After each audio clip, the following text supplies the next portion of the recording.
there are a lot of questions about Namaste. What is the meaning of Namaste? It is simple. So a lot of people recently, Corona came. All the world leaders started doing this. They never shook hands with anybody. We have been following it centuries ago, right? Thousands of years ago in Bharat, in our culture, in Hinduism, Sanatana Dharma, we always used to greet people with folding both the hands and say, greet like this, just a slight bend and greet them, right? We never used to hug, we never used to give shake hands, right? Because we know by giving shake hands or hugging, we get any diseases or anything, we just little bit far away from person, we greet them with hand folds. So that is Namaste. So that is medical purposes also, it's wonderful. So we defined it thousands of years ago. But because of Corona, a lot of world leaders, wherever they meet, they used to greet them with Namaste instead of shaking hands because they are afraid that Corona might come to them, right? That is one thing. So that is medical reason. But anyway, but actually the significance of Namaste is, why are you folding both the hands? You can just say Namaste. What is the significance of folding both the hands and touching both the palms here?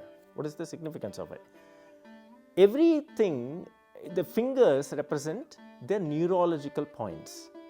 Each finger, if you touch a finger to another finger, the nervous system activates the organs in our body. Say for example, if you touch this finger, the thumb and the forefinger, this one, if you do this, this is chin mudra, which is helpful for knowledge and memory.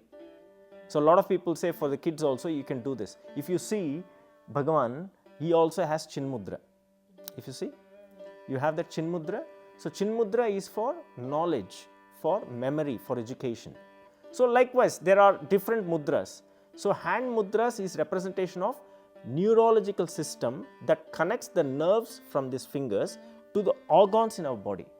So that is the significance of touching both the hands. If you touch both the hands and all the fingers together, there is activated lot of neurological nervous system will be activated if you fold both the hands like this. And it activates all the organs and make it present. The mind will be focusing at that point. If you don't, the mind will be going around and you don't focus on certain person if you're talking to. If you fold hands, automatically it makes the mind to calm down and focus on a person, right? So that is one psychological way of doing things. First we talked about medical reason, second is psychological. But its actual significance is when you fold hands and bow a little bit, that is to show that the divinity in me is actually bowing to divinity in you, which means even if I hate you, even if I don't like you, if I say Namaste, you don't have to like or dislike a person. If you do Namaste and bow, which means actually you are respecting the divinity in other person automatically. So when you are divine, there's both the divines are exchanging greetings. So which means you are actually looking divine in other person. I mean, automatically you will have the sense of compassion automatically, right? So that is a great, see how our ancestors have already looked at it, the way they have done it. One. Another thing is, say, if I see a person, automatically the mind will judge a person. Any person, if I meet a person, suddenly, oh, that person is beautiful or dark or light complexion, or is she fat, is she thin, or is she weak, is she strong, or he is strong, he is handsome or not, oh, he is not looking good. The mind keeps judging, right? When the mind keeps judging, there is a duality, right? The mind has duality.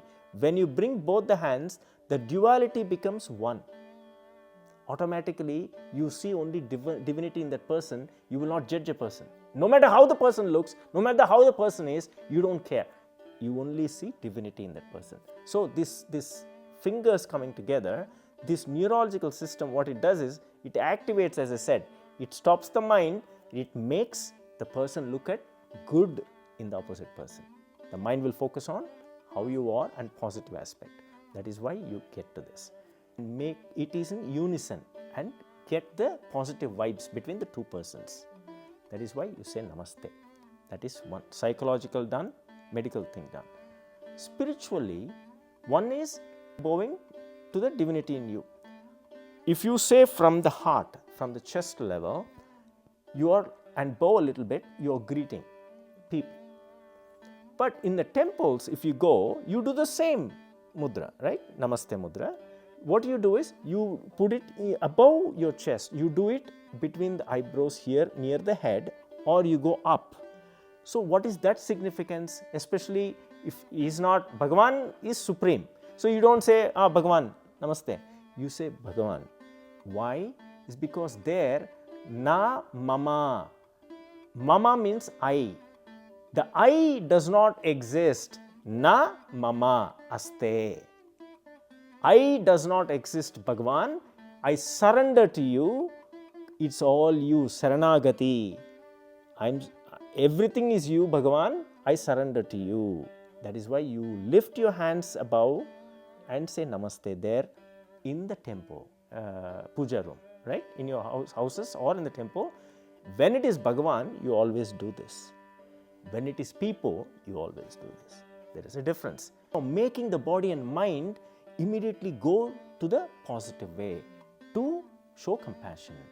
This is the beauty of Namaste. It is not a greeting just equivalent to hello.